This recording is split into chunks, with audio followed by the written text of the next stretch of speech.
Hello friend. आज हम बाल विकास शिक्षा शास्त्र यूपी टेट 2014 का क्वेश्चन सॉल्व कर रहे हैं। ये 30 एमसीक्यू क्वेश्चन है। फर्स्ट क्वेश्चन है, अभिप्रेरणा का वर्गीकरण होता है। फर्स्ट ऑप्शन है स्वाभाविक और कृत्रिम, दूसरा जन्मजात और अर्जित, तीसरा कम महत्व तथा अधिक महत्वपूर्ण, चौथा अभिप्रेरणा का प्रलोभन। अभिप्रेरणा का वर्गीकरण होता है जन्मजात तथा अर्जित। दूसरा क्वेश्चन है, सीखने की प्रक्रिया में सीखने का स्थानांतरण हो सकता है। फर्स्ट ऑप्शन है सकारात्मक, नकारात्मक, शून्य या ये सभी। सीखने की प्रक्रिया में सीखने का स्थानांतरण सकारात्मक, नकारात्मक और शून्य ये सभी में हो सकता है। इसका ऑप्शन है सभी में। तीसरा क्वेश्चन है, निम्नलिखित में से कौन सा मत अंतर्दृष्टि द्वारा सीखने की व्याख्या करता है। निम्नलिखित में से कौन सा मत अंतर्दृष्टि द्वारा सीखने की व्याख्या करता है। पहला मनोविश्लेषणवाद, दूसरा व्यवहारवाद, तीसरा संबंधवाद, चौथा गेस्टाल्टवाद। इसका आंसर है गेस्टाल्टवाद।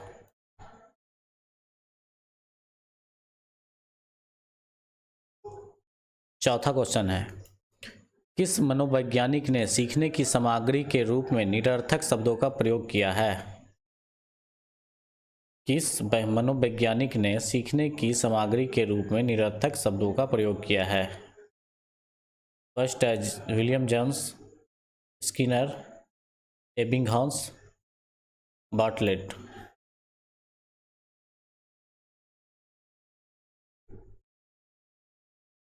इसका आंसर है एबिंगहॉस। पांचवा क्वेश्चन है, सीखने के नियम दिए गए हैं। सीखने का नियम किसमें दिया गया है। पहला पावलोव ने, स्किनर ने, थॉर्नडाइक ने, कोल्हर ने।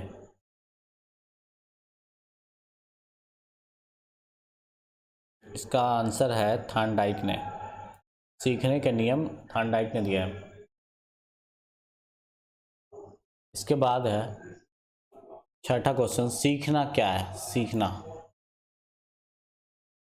पहला आंसर है व्यवहार में परिवर्तन, दूसरा अनुभव तथा अभ्यास का परिणाम,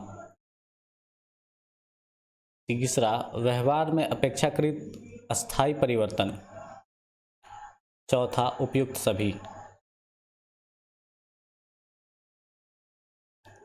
इसका आंसर है व्यवहार में परिवर्तन, अनुभव तथा अभ्यास में परिवर्तन, परिणाम व्यवहार में अपेक्षाकृत अस्थायी परिवर्तन या उपयुक्त सभी। इसका आंसर उपयुक्त सभी है। सातवां क्वेश्चन है, शारीरिक वृद्धि और विकास को कहते हैं। शारीरिक वृद्धि और विकास को क्या कहते हैं।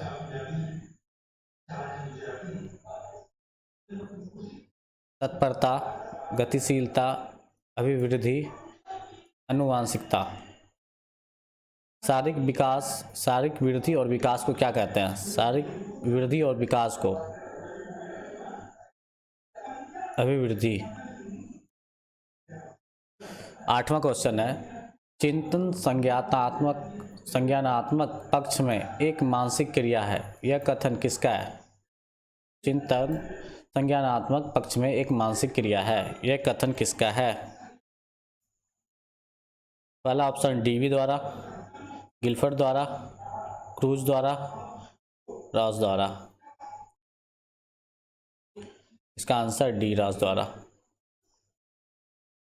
नौवां क्वेश्चन है, बाल मनोवैज्ञानिक के आधार पर कौन सा कथन सर्वोत्तम है। सारे बच्चे एक जैसे होते हैं, कुछ बच्चे एक जैसे होते हैं, कुछ बच्चे विशिष्ट होते हैं, प्रत्येक बच्चा विशिष्ट होता है। इसका आंसर है सही, प्रत्येक बच्चा विशिष्ट होता है। बाल मनोविज्ञान का केंद्र बिंदु कहाँ है? क्वेश्चन है 10वां, बाल मनोविज्ञान का केंद्र बिंदु क्या है? अच्छा शिक्षक, बालक, शिक्षण प्रक्रिया, विद्यालय।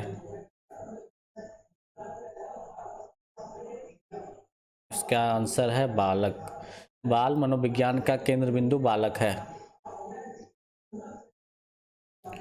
11 का क्वेश्चन है, अच्छी स्मृति की विशेषता बताएं। अच्छी स्मृति की क्या विशेषता है? पहला आंसर है शीघ्र पुनः स्मरण, शीघ्र पहचान, अच्छी धारणा या ये सभी। अच्छी स्मृति के सभी, ये सभी, शीघ्र पूर्ण स्मरण, शीघ्र पहचान और अच्छी धारणा, ये सभी है। संवेग शब्द का शाब्दिक अर्थ क्या है? पहला आंसर है क्रोध और भय, दूसरा स्नेह तथा प्रेम, तीसरा उत्तेजना या भावों में उथल पुथल, चौथा उपयुक्त में से कोई नहीं। इसका आंसर है उत्तेजना या भावों में उथल पुथल। संवेग शब्द का शाब्दिक अर्थ उत्तेजना या भावों में उथल पुथल है। कौशल सीखने की पहली अवस्था है। कौशल सीखने की पहली अवस्था है।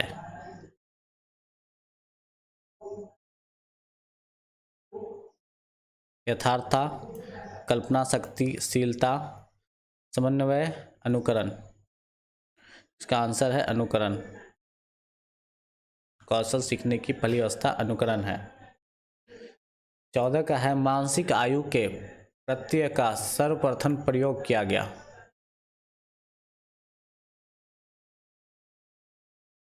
थॉर्नडाइक द्वारा, गिलफर्ड, स्पीयरमैन, बीने साइमन।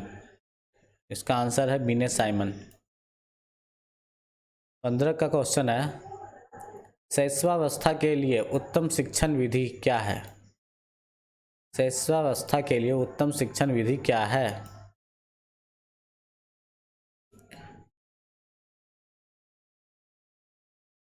पहला है मॉन्टेसरी विधि, दूसरा है खेल विधि, तीसरा है किंडरगार्टन विधि, चौथा है ये सभी।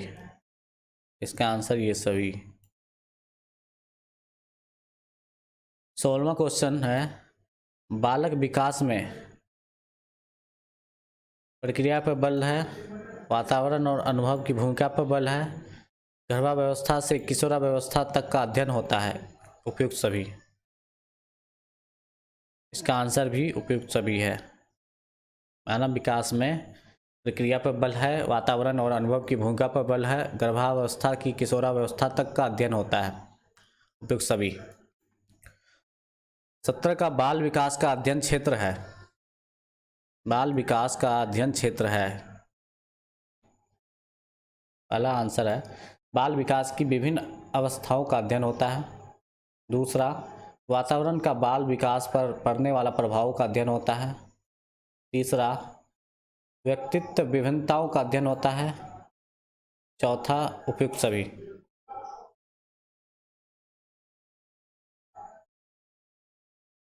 उपयुक्त सभी। 18वां क्वेश्चन है, सर्वाधिक उपयुक्त जीवित रहता है का सिद्धांत।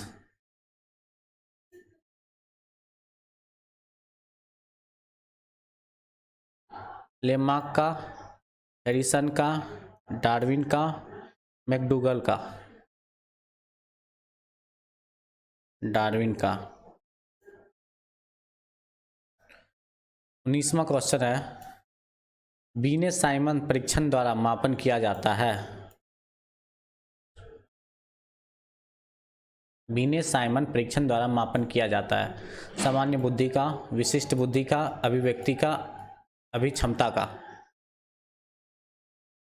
सामान्य बुद्धि का। 20वां क्वेश्चन है, संवेगात्मक विकास को प्रभावित करने वाले क्या होते हैं? शारीरिक स्वास्थ्य, मानसिक योग्यता, थकान, ये सभी।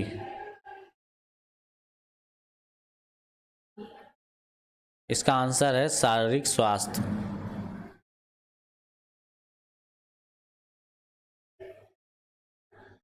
सॉरी, इसका आंसर है ये सभी।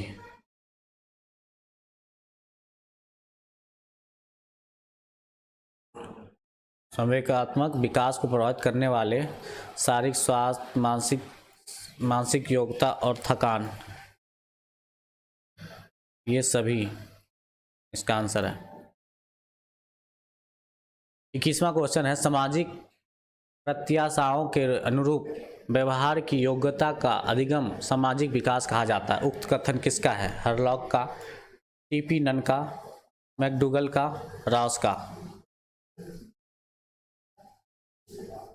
इसका आंसर है हरलॉक का।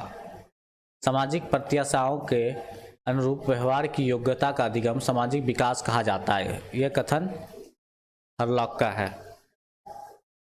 सीखने का सर्वाधिक उपयुक्त अर्थ क्या होता है? सीखने का सर्वाधिक उपयुक्त अर्थ क्या होता है?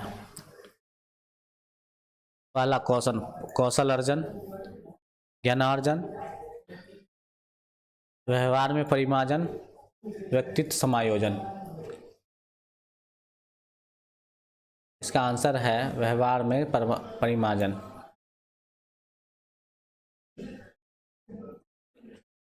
23 का क्वेश्चन है, वाणी दोष नहीं है। इसका वाणी दोष नहीं है? ध्वनि परिवर्तन और स्पष्ट उच्चारण, धीमी या तेज गति से बोलना, हकलाना और तुतलाना, तीव्र स्पष्ट वाणी। इसका आंसर है धीमी या तेज गति से बोलना वाणी दोष नहीं है। 24 का क्वेश्चन है, प्राथमिक स्तरों पर मूल्यों की शिक्षा देने की सर्वोत्तम विधि क्या है? प्राथमिक स्तर पर मूल्यों की शिक्षा देने की सर्वोत्तम विधि क्या है? पहला आंसर है इसका मूल्यों को महत्व बताना, मूल्यों के पालन न करने पर दंडित करना, अध्यापक के व्यवहार के मूल्य स्थापन या उपयुक्त सभी। इसका आंसर है अध्यापक के व्यवहार में मूल स्थापन। प्राथमिक स्तर पर मूल्यों की शिक्षा देने की सर्वोत्तम विधि अध्यापक के व्यवहार में मूल्य स्थापन है। 25 का है, मूल्यों के वर्गीकरण में सम्मिलित नहीं। क्या सम्मिलित नहीं है? आध्यात्मिक मूल्य, येन केन प्रकार धनार्जन का मूल्य, नैतिक मूल्य, सांस्कृतिक मूल्य। मूल्यों के वर्गीकरण में सम्मिलित नहीं है येन केन प्रकार धनार्जन का मूल्य, ये सम्मिलित नहीं है। 26 का है, व्यक्तित्व के संगठन का स्वरूप क्या है? सामाजिक, आर्थिक, मनोवैज्ञानिक, शारीरिक, सामाजिक, राजनीतिक, मनोवैज्ञानिक, आध्यात्मिक। व्यक्तित्व के संगठन का स्वरूप क्या है? इसका आंसर है मनोवैज्ञानिक, शारीरिक। 27 का है, आत्म केंद्रित व्यक्तित्व होता है। आत्म केंद्रित व्यक्ति क्या होता है? अंतर्दृष्टि, अंतर्मुखी, बाह्यमुखी, उभयमुखी, सामाजिक निर्भर।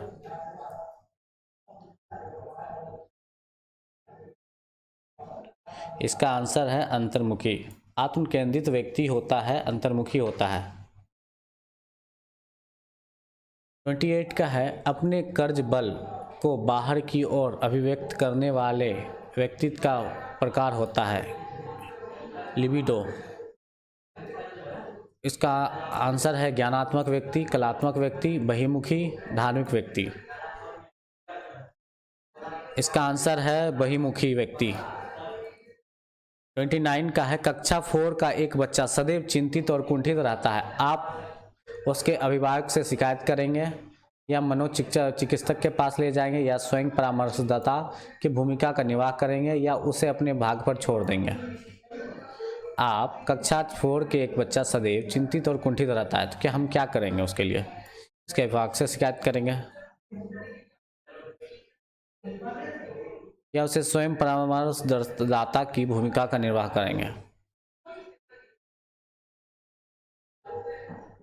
उसे स्वयं परामर्शदाता की भूमिका का निर्वाह करेंगे। लास्ट क्वेश्चन है, भाषा विकास का सिद्धांत नहीं है, इसका आंसर क्या है? इसका आंसर है अनुबंध का सिद्धांत, अनुकरण का सिद्धांत, अतिरिक्त शक्ति का सिद्धांत, परिपक्वता का सिद्धांत। भाषा विकास का सिद्धांत नहीं है, ये अतिरिक्त शक्ति का सिद्धांत है। भाषा विकास का सिद्धांत नहीं है, ये अतिरिक्त शक्ति का सिद्धांत है। ये हमारा क्वेश्चन 30 क्वेश्चन यूपी टेट 2014 का क्वेश्चन है। फिर हम नेक्स्ट वीडियो में आपको सीटेट के क्वेश्चन के बारे में सॉल्व करेंगे। तब तक के लिए फिर गुड नाइट, बाय।